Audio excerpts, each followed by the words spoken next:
In this lesson, we are going to look specifically at how to predict the products of hydration reactions based on Markovnikovs Rule. Markovnikovs Rule predicts the addition reaction products when we're adding an asymmetrical compound. What I mean by an asymmetrical compound is something like HX, where X is a halogen, or H2O, where we add it as H and OH. A symmetrical compound will be something like H2 or Cl2, where both atoms are the same. What we find is that Markovnikovs rule predicts that the H atom will add to the carbon with more H atoms. While many reactions produce a mixture of products, in this case, the predominant product is the one that follows Markovnikovs rule. Looking at our molecule here at the bottom, we see that the carbon on the left side of the double bond has 2 hydrogen atoms attached, and the carbon on the right side of the double bond has 1 hydrogen atom attached. So there's a discrepancy between the number of hydrogens in the 2 carbons, so therefore Markovnikovs rule applies because it will predict where the H and where the OH will go.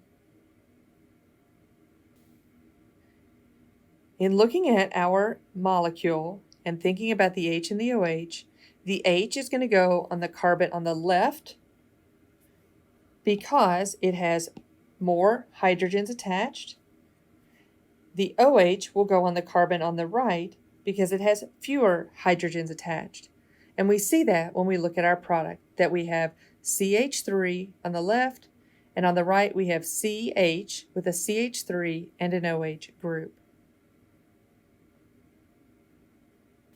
Let's look at a couple of examples to see if Markovnikovs rule will apply for the hydration of these alkenes. When we look at the first molecule, what we see is that if we drew in the implied hydrogens, we would have the same number of hydrogens on both carbon atoms. Therefore, Markovnikovs rule will not apply. On the second one, we see a similar thing. We see that we have a double bond, but that the carbons have the same number of hydrogen atoms on both sides. Therefore, Markovnikovs rule will not apply. On the last one, it can be tempting to look at this and say, well, there are 3 hydrogens on the left and 5 on the right. But those hydrogens are not attached to the carbon involved in the double bond. And so we can only count the hydrogens that are attached to the carbons in the double bond.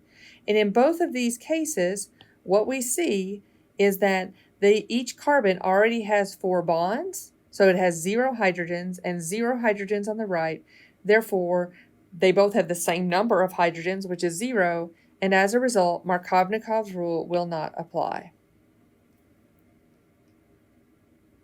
I realize these examples make it look like it never applies, but I'm trying to show you some of the times when it's very tempting to think it does.